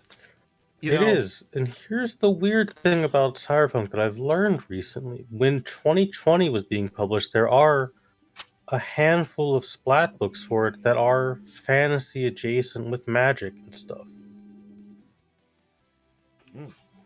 Yep. Yeah, I'm actually curious because, like, like, sci-fantasy is actually kind of a hard setting because there are at most there aren't very many generic sci-fantasy. In fact, I'm not sure there are any. Like, maybe Starfinder can be. It's definitely probably detach a lot of Pathfinder, or you could definitely attach a lot of that universe from Starfinder, but I think it would still be very difficult to do. They have a lot of assumptions. The problem, and here's kind of why there are so few. This is something I've looked into or thought about a lot. There are very few generic sci-fi games for a few reasons. The main one being actually in the same problem with why there are so many Warhammer 40Ks or Warhammer game RPGs, because it really depends on what you're going for in the sci-fi. Sci-fi actually covers a lot more space than fantasy. Sci-fi Fantasy has it has so many more variables. yeah. Like even down to the simplest one, aesthetic. It's it's a thing that when you like look at what you're going to tell, I think this comes back down to again the story you want to tell, and certainly speaking, if you want to. If I want to, if I want to tell a Star Trek series, this story, I'm going to do it in Star Trek. That's the easy point in time. When if you want to do a thing in a specific setting, great, cool. But again, if I just want to tell a space story, will the space story work in Star Wars? Will it work somehow in a Star Trek world? Kind of. Because Will something I've work in something like travel? playing with is I've been trying to theorize. I want to do a Mass Effect tabletop game because a lot of my friends love Mass Effect. There is not a dedicated Mass Effect RPG yet. There probably never will be, and I just have to live with that fact. Be sad about it. Yeah. I've gone through a lot of what could work, and Mass Effect is so painfully unique in how it is mechanically that nothing really works that well for it. Honestly, I think feel the like you closest could I've adapt gotten, Traveler. that's the closest I've gotten to being like, this can work, is Traveler. Yeah, there are definitely a lot of parallels with Traveler. That's why I'm like, that could work. It would need some work, but you kind of there. But again, that comes down to you wanting to tell a Mass Effect story. I might have to do some extra work for this one. Like, Exactly. I still maybe one day would want to visit. I always thought about doing a kind of like Parasite Eve related story. That's an interesting kind of setting of something that's like it's like kind of, I wouldn't call it, it's very like, it's science fiction, but a kind of science fiction modern day with a little bit of like almost fantasy spin on it. I mean, it's about you have- mitochondria, so It's low. It's I'd call it. It's basically it's modern sci-fi with like basically a very bad understanding of science. Oh God, Yeah, I'm not denying that's- that. What do It you doesn't- mean? The game is so scientifically accurate. It's not. It's not. That's not what makes it fun. It is insanity. My and favorite, there's totally some magic part there. in the. Okay, I just want to go on this like minor 2-second tangent. My favorite part is when they're like showing the mitochondria. The mitochondria. They're zooming in. Well, they're zooming in down into like the cell, and then they zoom into the DNA, and then past the DNA is the mitochondria. Look, man, things were just different in the 90s. It's fine. It's like, this is a cutscene. That's my answer to that. The world was just different in the 90s. But the fact is, like, I've had some ideas that could be really cool story using this kind of setup in there. It doesn't need to be serious. It doesn't need to be perfectly scientific. No games really or stuff is. But the fact is, like, that's kind of the thing. I was like, and this kind of thing, I actually think if you wanted to do that, Onyx Path World of Darkness might actually be the way to go. ooh, Onyx Path of Darkness. Because their systems are a lot more like modular. Like you can really just supplant powers from one to the other a lot more easily, so you can kind of cobble something together a lot. I know, better. like I have run through a couple of ideas. I ran through maybe using some kind of D20 idea. That would have been a lot of work on my own. I ran through maybe using something a little bit more generic, like a Besom, which is a very generic system that could possibly work. You could definitely use Besom as well. But that requires also a lot of work too. I also thought about maybe It requires you finding someone who wants to play Besom. Besom's fun. I like the system for the, but it's like there's a. It's about as hard as finding someone who wants to play GURPS. You're not wrong. GURPS, for whatever reason, I love GURPS, but I never want to play it. I like, cannot stand GURPS. I love like all the supplements. They have tons of good ideas and supplements, and like most of their supplements you can throw into any system. I love it. Yeah, I never want to play it. The other one that I thought might be not a perfect use, but could possibly work was I thought actually about using Shadowrun, because you could just have everybody have magic power and make a modern version of Shadowrun with the same magic system that everybody's got. Mm-hmm. I thought that, again, still will require a little work. But I'm like, well, that magic system might be good for if you have like powers. Kind of might work. Honestly, I could see that because it's kind of more cutting things probably your out best. rather than putting. It's probably your stuff in. best bet. That was the one Yeah, I think that's a good one. Yeah. Yeah, that one's good. I also think the problem with Onyx Path is World of Darkness is you'd have to learn it. Which is another thing as a GM. It's like you may want to you may know something could work, but you don't want to take the time to learn that or teach it to your players, because that is also a whole nother thing. Where it's all like people do get very specific with their RPGs. Like there are some people who just really don't want to learn new things. It's that thing about when we talk about, that's why 5e is made into everything. Yeah, because 5e is simple, 5e is easy. 5e is just something that and most everyone knows it already, and so they don't want to have to learn something new. I think that's one of those things that is to the advantage of 5e a lot of times, that why people choose it for a lot of stuff. But again, it comes down to the fact of it's simple, it's easy, but it doesn't always work for what you're trying to do a lot of times. There's issues with it or things like that you do face that. So as much as I can say 5e's always there, that doesn't always work for everything. Certainly speaking, No, I know. if I have a simple fantasy story, he's not bad for just doing that, I've got some players who are going to walk into a tavern and go on an adventure. I'm going to be honest, 5e is probably the best for fantasy one-shots, just because it is relatively simple to set up, relatively simple to run, especially at mid-levels. And doing a one-shot in Pathfinder, it's you have to spend 3 hours building a character. 5e is very good for pick up and play. If you want to do, if you're playing online and you want to do something a little bit more tactical, I could actually say you can pick up 4e.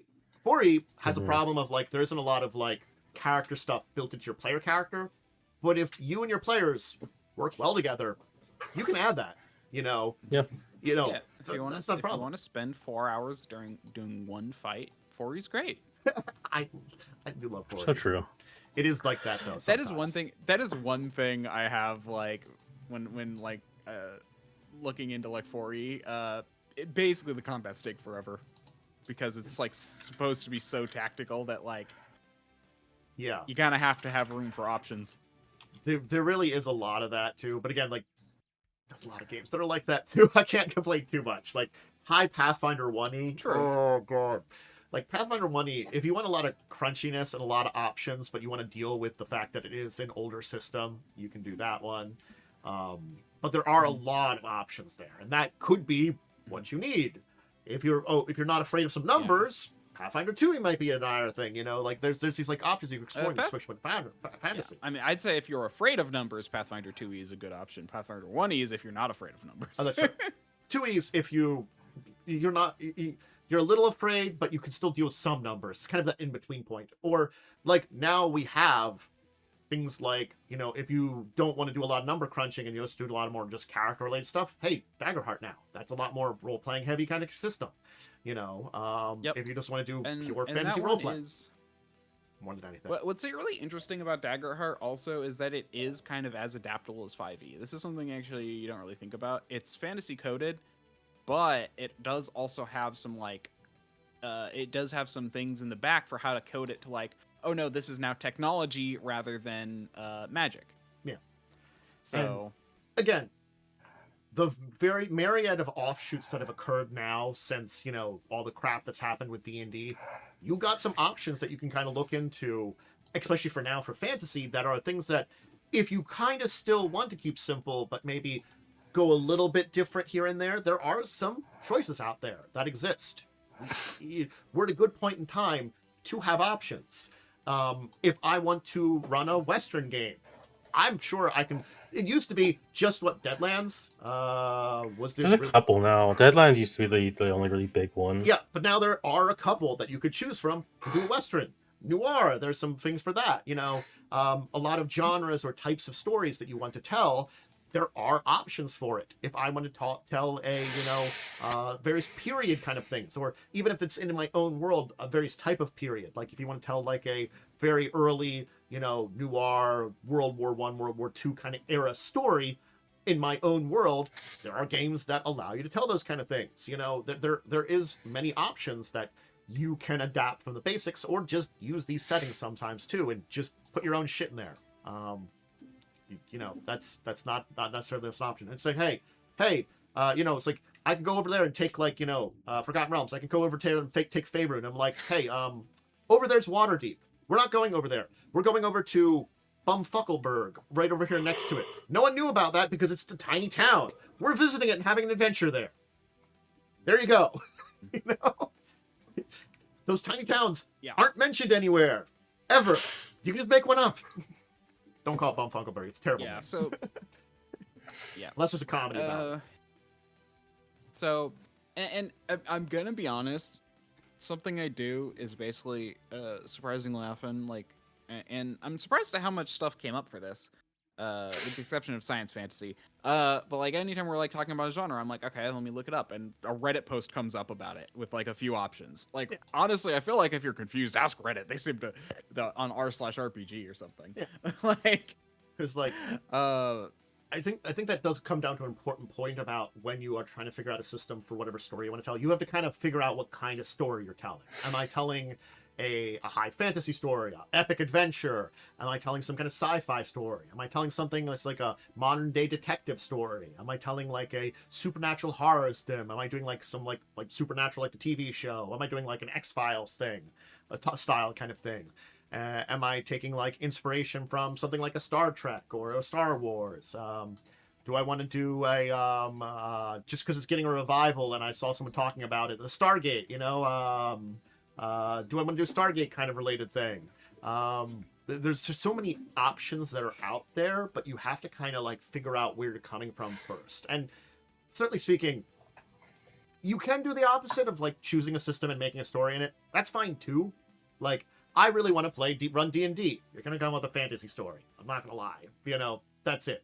But, like, there are things out there that help you in that direction, too. Like, all those supplements for it. And that can also work for a lot of games. Like, a lot of these games, yeah, they have a specific feeling most of the time, but a lot of them also have options for doing different directions. Like, I'm not going to lie. Yeah. World of Darkness, it has human options. I could just use World of Darkness' system and tell like a crime story that is nothing supernatural. Story, yeah, I could. There actually is some precedent for that in as well. So it's like, yeah. I mean, there's so many things too. Like, it really is a mixture of what you want and what you need. Because like, if I'm gonna like get down to it, it's like it's a balance between the two. Where it's, I guess there's a third option of what your players are willing to do. That is something to keep in mind, as I said at the begining. you do have to sometimes run it by them. As far as that one's such an outlier that it's so hard to nail down. Because again, like I know like groups who are like, oh no, we only want to play 5e, and then someone introduces a thing and they're like, oh no, it's not 5e. Like there are people like that. But as far as like these other things go, it's like you really kind of almost have to go shopping around a bit. Like this is why I want to do that podcast. I bring it up like every episode because it just makes me want to do it. Sometime next year, I promise. We'll take your word on it. Yeah. So it's just kind of like a whole thing where like there's also sometimes you can also like part of me is almost like it's almost better to build a game off of an RPG than vice versa. But I know that's also not really the case because a lot of times you want, like Momo said, you're like, I want to play a Mass Effect RPG. That doesn't exist. There's also like a Pokemon RPG. Those don't exist. I'm actually they're the week legally. If you mention it, Nintendo will kill you. So yeah, True. Theoretically, Well, you okay. could Actually, I will say. Theoretically, it exists on the internet, but I wouldn't download it or because it's been... theoretically, like, though it Well, requires okay, a I lot wanna- more work and it's not perfect, I Yeah. could pick up this Besem I mentioned, which actually has Mhm. rules for using stupid pocket monsters. For people unaware, there was an unofficial Pokemon tabletop RPG. It has since become very difficult to find because of Nintendo's lawyers. Literally, I found it in like 2 seconds when I looked. But Probably the right places. Like, Get the full thing. Nowadays. well, here's the thing. Like, as far as I'm aware, they still like literally have it up on their website. They're just like, we're not allowed to work on it anymore. Yeah, and that's also like a pretty big issue. Yeah, I'm not Yeah. fixing it. So it's just not finished, basically. Mm-hmm. They can't update it for new Pokemon, that kind of stuff. Yeah, so it's just kind of like a thing. So I get both sides where it's like sometimes you have a story you want to tell, and sometimes, but I also recommend the other side where you pick up an RPG and see what you can tell with that system. Yeah. I think that's an important tool, and it's really basically between those two. It's like, obviously, I mean, Traveler, like literally every time I pick up Traveler, I'm like, oh, I need to write up a whole new set of rules for this whole thing because this will be more interesting. Because it's like, as much as I like Traveler and it's a lot easier to write for, it's kind of just like, I think it can be tweaked a little bit better. It's like, it comes down to a lot of times how much work you're willing to put in sometimes too. Again, like That if you want to use a specific system, you might have to do some extra work to make the system work for you. While on the other hand, if you want to tell a certain story, you still might not be able to find the perfect system. And if you've got something a little closer than your original one, it still might need work. Again, as we said, for the Mass Effect, whatever you take, you're gonna have to do a lot of work. That's a good example of one that does require a bunch of little tweaks and stuff. Yeah, I think a big thing about that is you really actually can kind of make any story fit any system if you're willing to do enough work. That's and I think the reason 5e has kind of become the default is because there are so many people who have done that work for so many things that it's all really that you don't have to necessarily do it. And that's why it's kind of become that go-to. But I honestly say you will like, but honestly 5e isn't. You should like try other things. It honestly ends up being, in my opinion, a lot more fun to do something that fits the system. Like, for example, horror and Chaosium stuff. I'm gonna be honest, I actually don't think Chaosium stuff works in all cases. Yeah, their stuff is a lot more down to earth and a lot grittier. It's a lot easier to die and that kind of stuff, which is why it works super well for horror and why their most popular is Call of Cthulhu. Yeah, I think for Chaosium, I definitely would say also, like, it depends on the type of horror too. Like, it's hard. Again, horror. It's a very big genre technically because there's a lot of different types. Just kind of like there's a lot of different types of fantasy, a lot of different types of sci-fi. Actually, again, fantasy is that one that there is always a kind of seemingly line through it. Consistent. Yeah, there's this consistent like.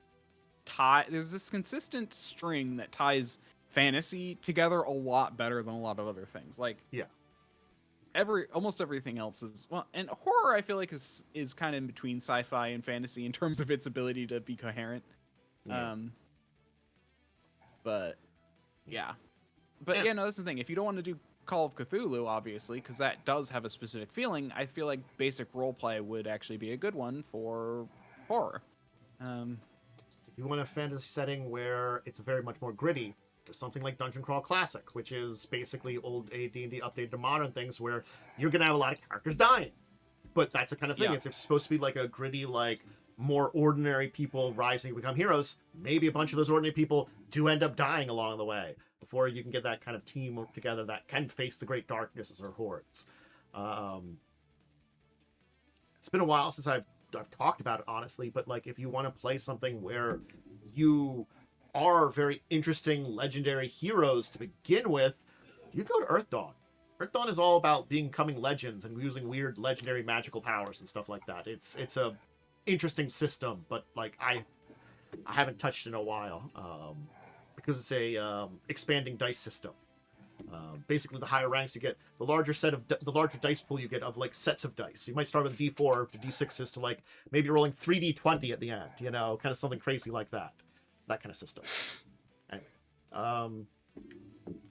anything else anybody want to say about this? I think we kind of handled most of what there is to say kind of about this topic. All right, cool. Yeah. All right. Well, let's talk about our weekend gaming. Woo! Why doesn't that exist as a slide? My slides break.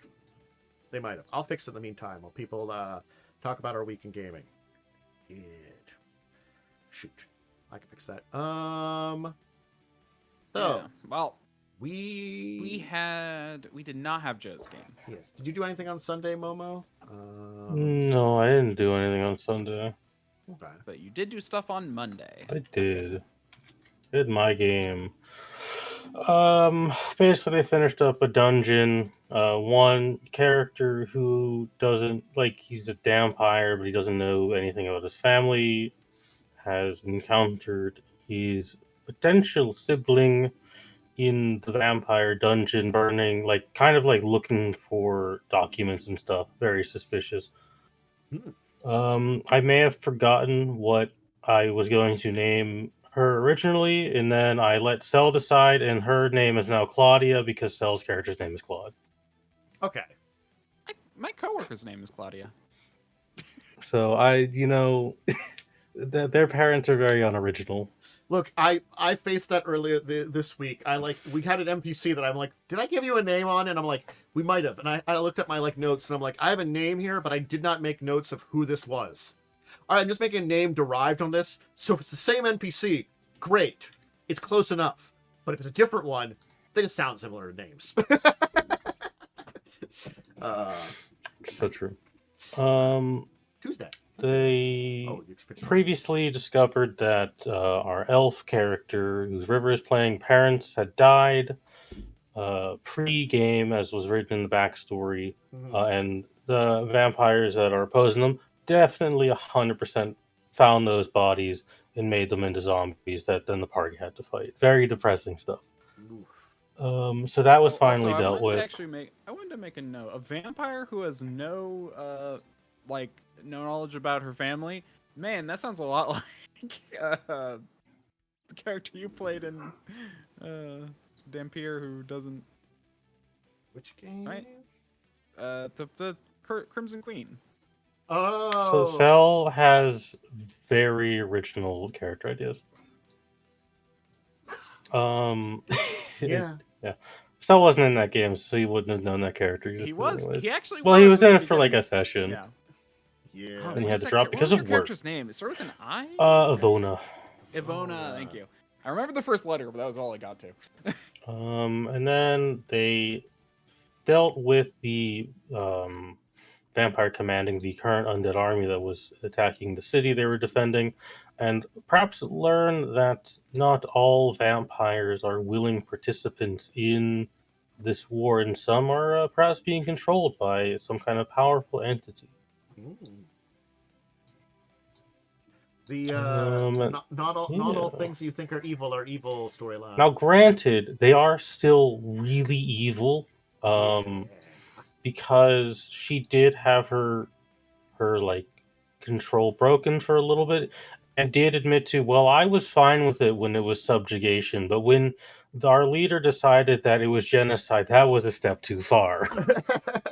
Look, I was okay when we were just taking control of all of you. I was fine when we were making sure you idiots didn't blow up the planet.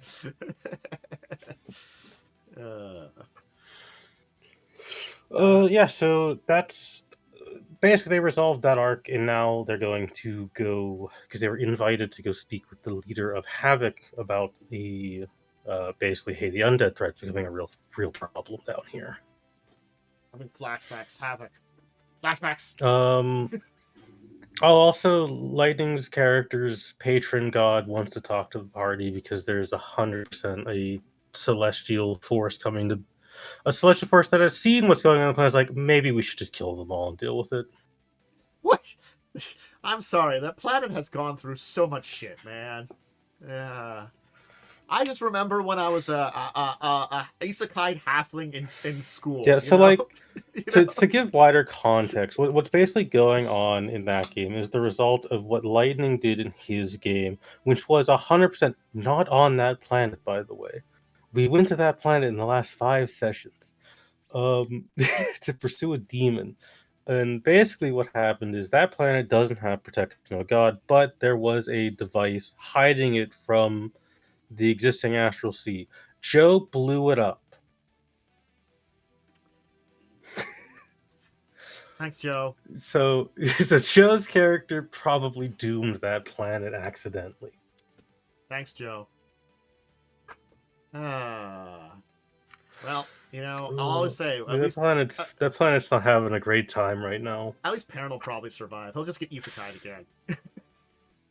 I don't know what I'm going to do with Perrin, because I'm having a bunch of old characters show up again to help out. I don't know what I'm going to do for that guy yet.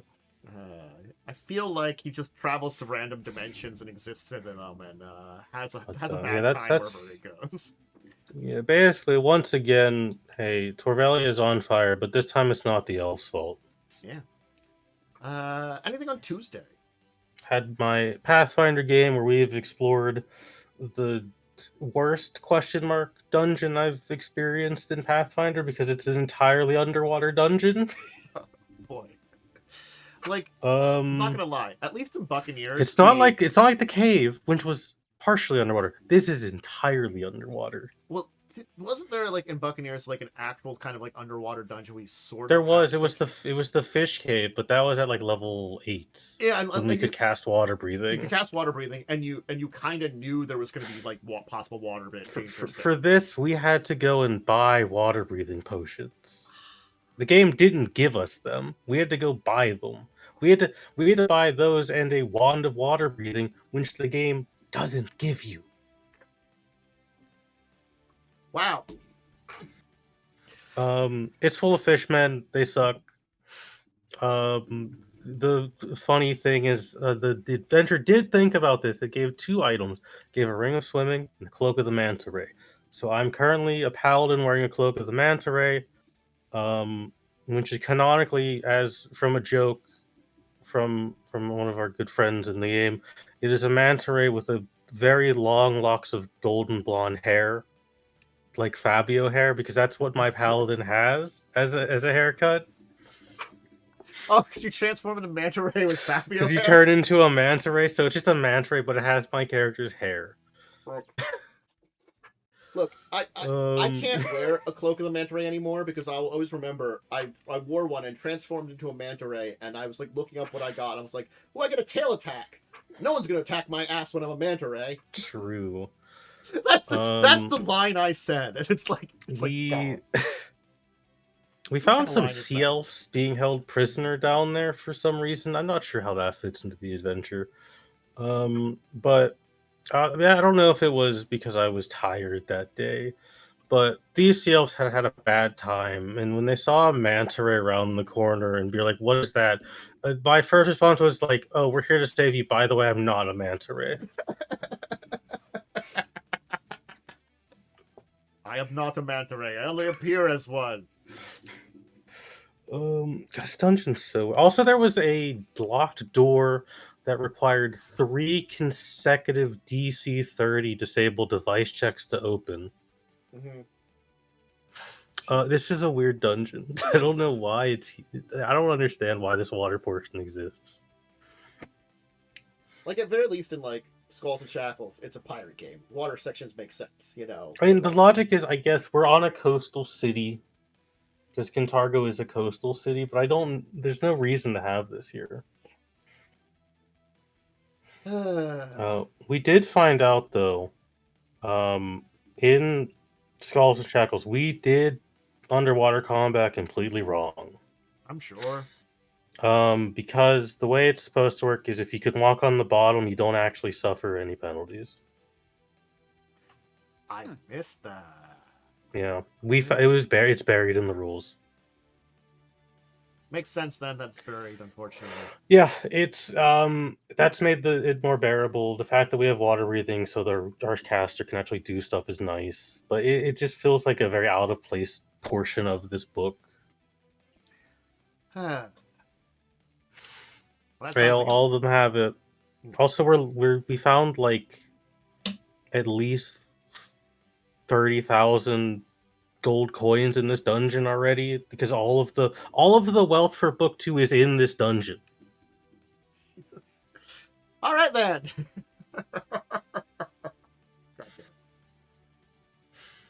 It's just so weird. I don't really. This book 2 is definitely a low point. I can see that. I'd Fall of Avonswell. I think it went pretty well. The characters finished the battle with the gardeners. I mean, security robots.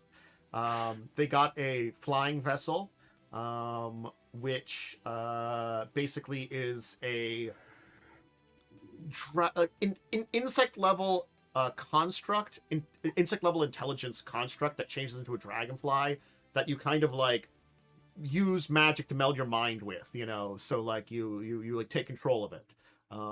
So Joe was learning how to do that, which was kind of interesting. They got their way. Nobody let me try. No, but you for obvious reasons, because like the device you like interface with has like tendrils that kind of go wrap around your body, like connect your temples, and you're playing a ferret, an actual ferret. I know. It would squish you. I know. You retrieved your friend, who now is in a like, I call it android body now. And the person was like, "Hey, there was a mistake basically because we had this little piece of like flesh that was left over from your friend when I originally like put them in their body. It's the only organic part left. So like making the organic parts of their android body, after all these thousands of years, it's kind of degraded. I just rolled a die to see what gender they were. Basically, is what it was." But the problem is the person, because they're like thousands of years old, they're like, I don't remember a lot of what I was before, so now they're a woman, but they don't know if they were a man or a woman before either. So they're like, I've just been a robot for thousands of years. Also, the procedure kind of hurt the memory a little bit. Yeah. So they're an interesting character there. Basically a semi-reincarnated person from like millennia ago. They have a lifespan now. It's still like 1,000 years in their new body, but it's at least they're not an immortal robot body anymore. Yeah, which is what they wanted. They didn't want to be immortal. No, they're like, They got tired of being immortal. I'm like, I don't really want to like get rid of myself, but I just want to like, you know, at one point pass away. Because they're like in an abandoned city where they're like, yeah, like, nice. I'm one of the few people that actually has like, I put my soul in this body. Most of these automatons are just like got like artificial souls in them. Yeah, I'm kind of here hanging out with them. It kind of sucks.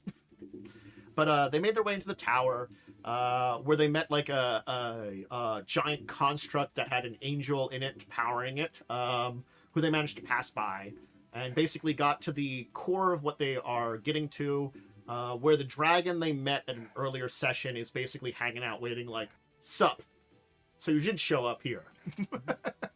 And that's where we left off. I mean, it did say it would be waiting for us, so... It actually waited for you when it's... You know.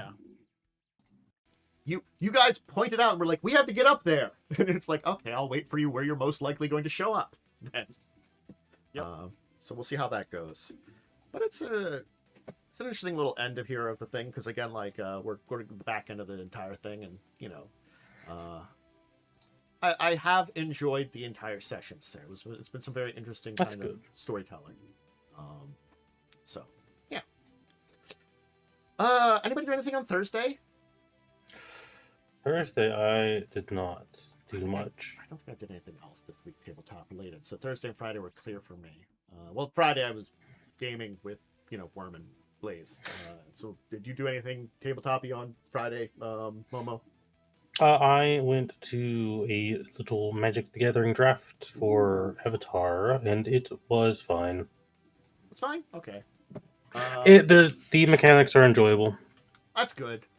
I think it's a pretty good set, even though I'm not the biggest Avatar The Last Airbender fan. I think the set, very enjoyable, very thematic. It's what I want out of the Universes Beyond set. Yeah, I think that's the thing is what I hear is like, this is not your Final Fantasy level of insanity, but this is just a solid Magic the Gathering set. This is like, you're having a good time. The mechanics work. They fit with what the setting is in a lot of ways. It's not Spider. It's not as bad as Spider-Man. It's not as good as Final Fantasy. Yeah, it's a nice middle ground, and it's kind of where you want these to be at. So that's good. Worm, did you have your AD&D game earlier today? I did. It was 90% looting. Nice. Classic. Yep, the classic AD&D. How it goes. Finished off. So we finished off, all the fighting last time, and basically we just went through all the rooms and examined stuff, and in the end, we're like, okay, cool. And then like for the last 30 minutes of the game, it's like, okay, now Finn's gonna run off and try and get help. We're gonna take care of the people here, look into some stuff, that kind of stuff. So it was just kind of. How many loot tables were there? It's a very important question. So he doesn't do loot tables. He makes everything by hand. Fine. And here's the fun. No. And let me put it this way. He does this by hand. Hold on. Give me 2 seconds. Uh-huh. I always want to read you some of these descriptions. Just a black wooden shield with the image of a red fist clutching a dagger rimmed in steel. That's just one thing he made. And then it's all a thick golden ring of fine dwarven make with a spiral design incised in it. Or an ancient mithril steel blade of elven manufacture with clearly designed for human hands. The hilt is gold with quillions in the shape of serpentine dragons and an emerald clutched in the tail for the pommel. Nice. He literally does all of this, which is why he does get mad when we lose items. They just end up getting lost. Someone doesn't put it on their sheet when they claim it, and it just disappears. And he's just like, huh. Because he puts all this work into it, and sometimes players just lose it. I understand these feelings. It's one of those things I have done this before. I don't do it as much nowadays for just that reason. I do it occasionally for cool things that I think they're going to definitely use. To be fair, at least for him, he's describing it to, an audience because he is a streamer. So yeah. So at very least, yes, the audience is getting it. That's good, at least. So someone's enjoying it. Yep. Does sound like a nice little descriptions there. So that's fine. Cool. Well. I guess that was our week in tabletop then. And I guess we can say goodbye to everybody here because we had some very enjoyable weeks. I think it was very good. Thank you both to Worm and Momo for joining me today. It was very fun. I guess I'll throw it over to you, Worm, for your little shout out at the end, unless you've got anything to add in there, Momo. I do have a single shout out. Ooh, maybe we'll start with you. As it is the holiday season now, is of course the time to help one another, and of course, it being December, it is around the time that the Yogscast Jingle Jam is ongoing, which is of course a charity event where you can get a bunch of games for doing a charity of your choice. I would ask people, please do donate because helping people is always nice, and plus you get 15 pretty good games for it if you're inclined to that. They're redeemable on Steam. Now it's been a pretty awful time for a lot of people, so helping and giving to those who need it is always nice. Yeah, especially in trying times. Yep, makes sense. It is a it's been quite a year. So if you can give a little bit and help someone else, it's not a bad thing to do. But again, stay within your own means there too. Definitely. Yes, of course. The donation minimum to get the collection of games is £35 or about $46. Cool. All right, Worm, turn it over to you. Yeah, I'm DiamondWyrm. You can find me on twitch.tv/DiamondWyrm or at DiamondWyrm on Twitter and Blue Sky and DiamondWyrm9234 on YouTube. My next stream should be tomorrow at 10:30 a.m. PDT. And, well, unless you're on YouTube, in which case it'll be later, but some other time. Sunday. Yeah, I'll be playing Hollow Knight tomorrow, probably. Ooh. Yes, I'm toward the back end of that game. I am close to being done. So yes, I just got into Act 2. Act 2 is honestly speaking the largest portion of that game. It's everything opens up. We do most of it. It is huge. That is, and I've only just gotten there. I've been playing this for 2 months now. It's one of those things. Is I realized that Even with being very exact in Act 1, the amount of time I spent in Act 2 was massive in a lot of ways, because like you only have so many like movement options. You unlock some more every time you move around it, and I'm not gonna lie, like Hollow Knight, when you get into that like last bit of the game where you're unlocking like the true ending kind of routes and stuff too, that's Act 3 in Silk Song. So unless you get on that route, yeah, that's where I'm at now. I'm in the like back end where there is still stuff to do, but like I'm looking at it and I'm like, there's a lot less that I had in Act 2. Not any new challenge, but it's like I'm like set on the final like story, to get the most difficult ending, I guess is what you can call it,